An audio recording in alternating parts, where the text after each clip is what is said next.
നമസ്കാരം. ഏഴാം ശമ്പള കമ്മീഷന്റെ കാലാവധി ഡിസംബർ 31 അവസാനിക്കാനിരിക്കെ കേന്ദ്ര സർക്കാർ ജീവനക്കാരും അതോടൊപ്പം തന്നെ പെൻഷൻകാരും കാത്തിരിക്കുന്നത് എട്ടാം ശമ്പള കമ്മീഷനെ കുറിച്ചുള്ള പ്രധാന അപ്ഡേറ്റുകൾ എന്തൊക്കെയാണ്, അതെങ്ങനെയൊക്കെയാണ് എന്നതിനെ പറ്റിയാണ്.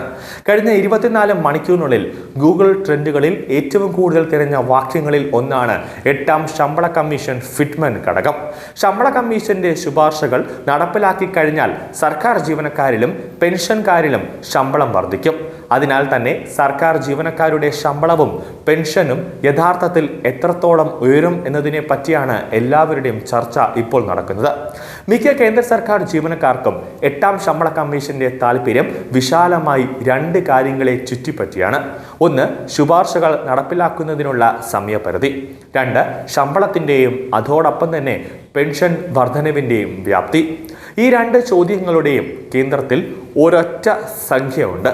എട്ടാം ശമ്പള കമ്മീഷന് ഫിറ്റ്മെന്റ് ഘടകം ഇത് അടിസ്ഥാന ശമ്പളത്തിലും അതോടൊപ്പം തന്നെ പെൻഷനിലുമുള്ള പരിഷ്കരണം അത് എത്രത്തോളം വലുതാണ് എന്ന് ആത്യന്തികമായി തീരുമാനിക്കും. എട്ടാം ശമ്പള കമ്മീഷൻ 2025 ജനുവരി 16 പ്രഖ്യാപിക്കുകയും അതിനെ ടേംസ് ഓഫ് റെഫറൻസ് നവംബർ ആദ്യവാരത്തിൽ അറിയിക്കുകയും ചെയ്തു. മുൻ സുപ്രീം കോടതി ജഡ്ജി രഞ്ജൻ ദേശായി നയിക്കുന്ന പാനലിൽ പങ്കജ് ജെയിൻ മെമ്പർ സെക്രട്ടറിയും IIM ബാംഗ്ലൂരിലെ പ്രൊഫസർ പുലക് ഘോഷ് അംഗവുമാണ്. കമ്മീഷൻ റിപ്പോർട്ട് സമർപ്പിക്കാൻ 18 മാസം നൽകിയിട്ടുണ്ട്.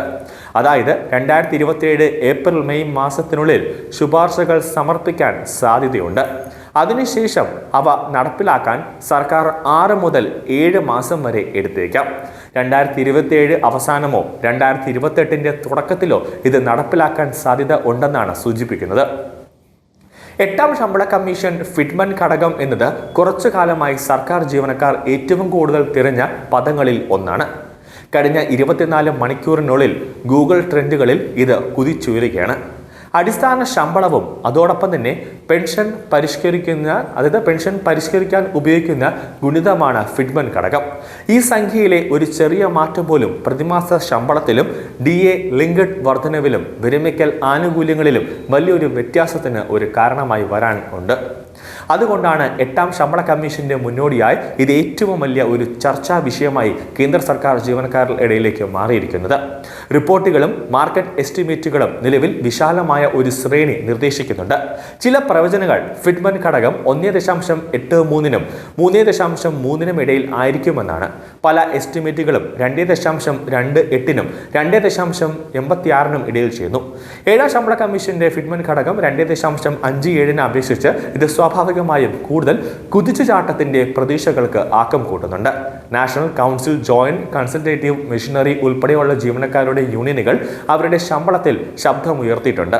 വർദ്ധിച്ചു വരുന്ന ജീവിത ചെലവ്, സാങ്കേതിക വിദ്യ പോലുള്ള പുതിയ കാലത്തെ ചെലവുകൾ, എല്ലാ ശമ്പള നിലവാരത്തിലും ഏകീകൃത ഘടകത്തിന്റെ ആവശ്യകത എന്നിവ ചൂണ്ടിക്കാട്ടി അവർ 2.57 അല്ലെങ്കിൽ അതിൽ കൂടുതലുള്ള ഫിറ്റ്മെന്റ് ഘടകത്തിനായി വാദിക്കുന്നുണ്ട്. ചിലർ 2.86 അല്ലെങ്കിൽ 3.3-നായി വാദിക്കുന്നുണ്ട്. സാമ്പത്തികമായി നിയന്ത്രണങ്ങൾ കണക്കിലെടുക്കുമ്പോൾ എട്ടാം ശമ്പള കമ്മീഷന്റെ ഫിറ്റ്മെന്റ് ഘടകം യഥാർത്ഥത്തിൽ കൂടുതൽ മിതമായ 1.92 മുതൽ 2.8 വരെയുള്ള ശ്രേണിയിലായിരിക്കുമെന്നാണ് മുൻ ധനകാര്യ സെക്രട്ടറി SC ഗാർഗ് അഭിപ്രായപ്പെടുന്നത്. ഈ വീക്ഷണം പ്രതീക്ഷകളെ മയപ്പെടുത്തുന്നുണ്ട്. എന്നാൽ ജീവനക്കാരുടെ ക്ഷേമത്തിനും സർക്കാർ ധനകാര്യത്തിനും ഇടയിൽ കമ്മീഷൻ നിർവഹിക്കേണ്ട സന്തുലിതാവസ്ഥയും എടുത്തു കാണിക്കുന്നുണ്ട്. അതേസമയം ബ്രോക്കറേജ് സ്ഥാപനമായ ആംബിറ്റ് ക്യാപിറ്റൽ കൂടുതൽ ശുഭാപ്തി വിശ്വാസമുള്ള ഒരു സാധ്യതയാണ് നൽകിയിട്ടുള്ളത്. അതിന്റെ വിശകലനം അനുസരിച്ച് എട്ടാം ശമ്പള കമ്മീഷന് ഫലപ്രദമായ ടേക്ക് ഹോം ശമ്പളത്തിൽ 30 മുതൽ 34% വർധനവ് നൽകാൻ കഴിയും. ഇത് ഏഴാം ശമ്പള കമ്മീഷന് കീഴിൽ കാണുന്ന 14.3% വർധനവിന്റെ ഇരട്ടിയിലധികം വരും.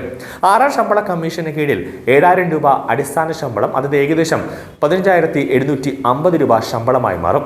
ഏഴാം ശമ്പള കമ്മീഷന് മിനിമം അടിസ്ഥാന ശമ്പളം 18,000 രൂപയായി ഉയർത്തി.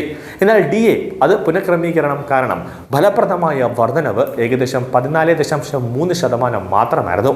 അലവൻസുകൾ ഉൾപ്പെടെ മൊത്തം വർധനവ് ഏകദേശം 23%-ആയി മാറി.